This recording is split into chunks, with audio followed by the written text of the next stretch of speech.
Salam alaikum. Alors, dans la dernière vidéo, nous avons abordé la notion de groupe de domaine. Donc, nous avons dit qu'il existe deux types de groupes.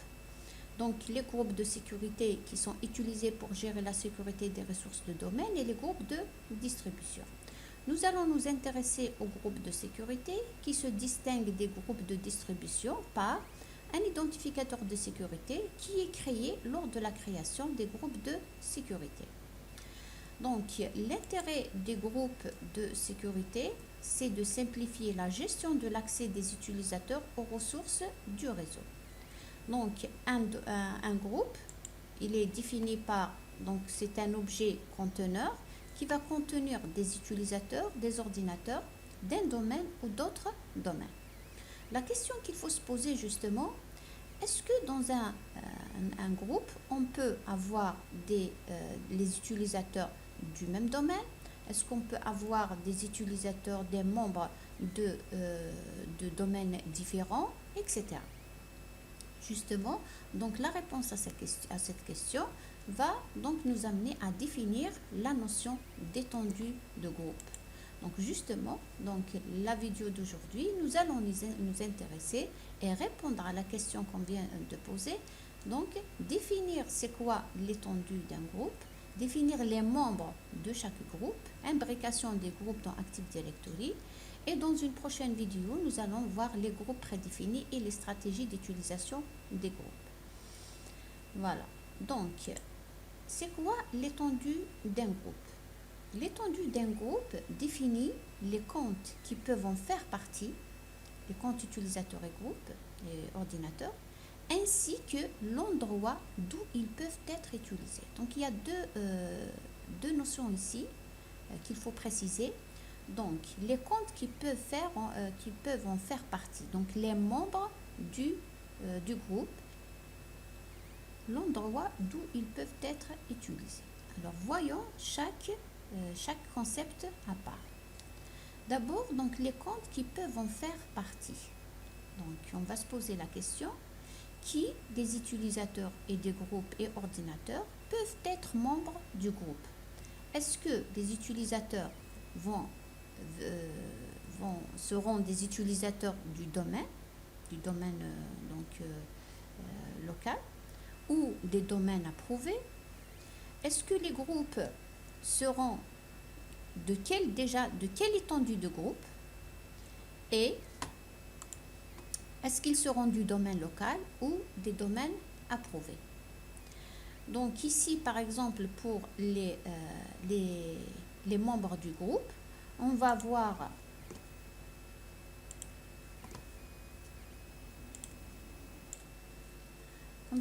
donc sur le serveur, par exemple, au niveau d'un groupe, quels sont les membres que je vais saisir ou ajouter dans cette fenêtre. Donc dans un groupe, dans l'onglet membres, quels sont les membres que je vais saisir ou ajouter dans cette fenêtre.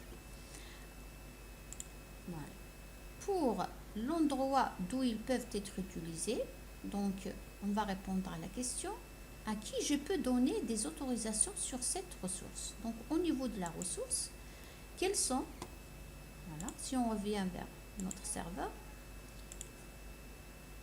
par exemple, data c'est un dossier qu'on va partager, donc c'est une ressource à partager. Donc, par exemple ici, quels sont, voilà, donc ici, quels sont les groupes à qui on peut donner des autorisations pour cette ressource au niveau du serveur, donc du domaine abc.lan. Voilà, donc on va répondre à cette question au niveau de l'endroit d'où ils peuvent être utilisés. Donc, est-ce que c'est des utilisateurs du domaine? Est-ce que c'est des utilisateurs des domaines approuvés? Est-ce que quelle est l'étendue des groupes? Et est-ce que ces groupes ils sont du domaine ou des domaines approuvés? Voilà donc l'étendue, la notion d'étendue de groupe. Donc on va voir lorsqu'on va étudier chaque étendue de groupe, ça va être plus clair. Donc ces deux notions, les comptes qui peuvent en faire partie, donc les membres, et l'endroit d'où ils peuvent être utiliser. Alors, pour l'étendue de groupe, il y en a 3. L'étendue de groupe Active Directory. Nous avons l'étendue de groupe domaine local, l'étendue de groupe global et l'étendue de groupe universel. C'est donc l'interface sera comme ceci. Alors, avant d'aborder donc l'étendue de groupe, il est important de parler de la convention de nommage des groupes. Le nom du groupe, le nom qu'on va donner au groupe, il est très important. Il doit simplifier l'identification du groupe. Il va faciliter l'identification du groupe. Donc, on va revenir un peu sur la convention de nommage lorsqu'on va aborder les autorisations NTFS. Donc, pour l'instant, pour comprendre l'étendue du groupe, les membres, etc., nous allons avoir une convention d'appellation de groupe ou de nommage. Par exemple, pour le domaine local, on va précéder le groupe par GDL. Par exemple, pour un groupe, pour le service par exemple vente, on va nommer GDL vente, G pour groupe et DL pour domaine, l'étendue domaine local. Pour un domaine global, on va l'appeler GG, G groupe, G global, par exemple GG vente, universel, GU groupe universel. Donc, pour faciliter un peu l'identification des groupes, au moins pour comprendre l'étendue, de toute façon, la convention de nommage, donc on va la détailler lorsqu'on va faire les autorisations de partage et les permissions NTFS. Donc, avant de commencer, donc on va étudier chaque étendue à part. Au niveau des serveurs, nous allons donc créer les groupes sur lesquels nous allons travailler. D'accord? Donc, le temps que je démarre les serveurs,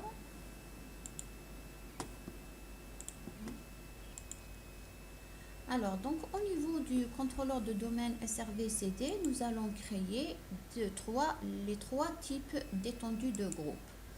Donc, on va créer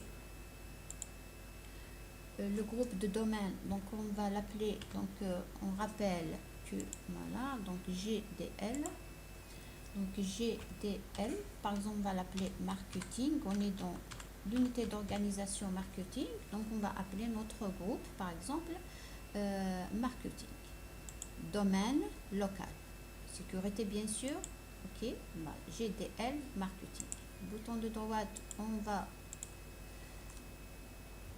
GG marketing groupe global et enfin GU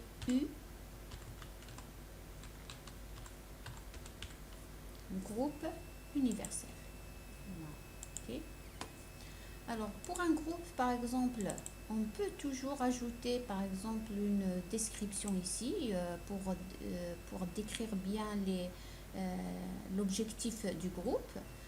Et donc là aussi gérer par, donc on peut définir un utilisateur qui va gérer le groupe, donc il peut déterminer les autorisations, les ajouter, supprimer les membres, etc.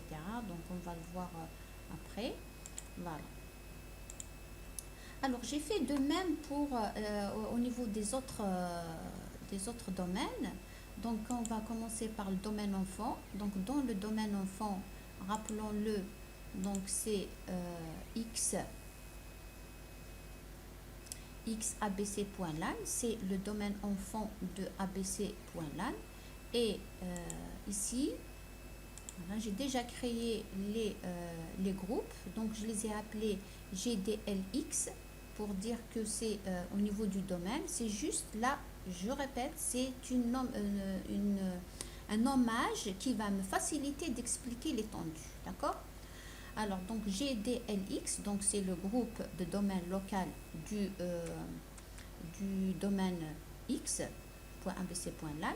Donc GGX, c'est le groupe global du domaine X, abc.lan. Et GUX, c'est le groupe universel. Et un utilisateur X user 1. Donc pour dire que c'est un utilisateur du domaine X enfant xabc.lan. De la même manière, au niveau de l'autre domaine qui est différent, donc de notre forêt, donc service dans plutôt le domaine insfp.lan.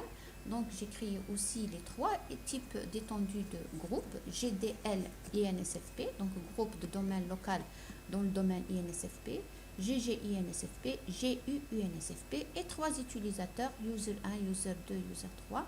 Donc même on peut modifier par exemple le nom d'utilisateur ici pour le reconnaître rapidement.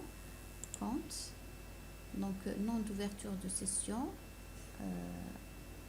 non pas nom d'ouverture de session, on laisse comme ça, donc user 1, user 2, user 3. Voilà donc les sur lequel on va, donc l'architecture sur laquelle on va travailler et les exemples qu'on va utiliser. Alors pour déterminer, donc on va répondre aux deux questions. On va répondre pour chaque étendue, on va répondre aux deux questions. Les comptes qui peuvent en faire en partie, donc c'est les membres et l'endroit d'où ils peuvent être utilisés, donc pour la deuxième notion. Pour cela, donc j'ai préparé un tableau sur Excel. Voilà, donc pour chaque groupe, on va déterminer les membres du même domaine local. Donc on va voir les utilisateurs et les ordinateurs ici aussi. Donc les groupes de domaine local, global et universel. Aussi donc les membres du domaine de la même forêt. Donc parce qu'on a trois cas. Donc est-ce que on a trois cas ici. Donc on va voir tout ce qui concerne le domaine lui-même, donc local, le domaine courant. On va voir la forêt, donc la même forêt, domaine de la même forêt. Donc, je répète. Donc là, on va voir le domaine, la forêt, donc domaine de la même forêt, et un domaine approuvé. Voilà, donc on a trois cas. D'accord. Donc le domaine local, le domaine de la même forêt et un domaine approuvé, donc domaine externe. Voilà. Donc, sur Excel, voilà. Donc, je répète. Donc, les membres du même domaine, les membres du domaine de la même forêt et les membres domaine approuvé, donc externe. Et peut se voir attribuer des autorisations sur les ressources dues. Donc, on va voir du domaine de la même forêt ou du domaine approuvé externe. Donc, nous allons remplir un peu donc ce tableau tout en appliquant sur les serveurs. D'accord. Donc, on ne va pas faire théoriquement. Donc, on va voir pratiquement chaque étendue de groupe, quels sont les membres et d'où est-ce qu'ils peuvent être utilisés.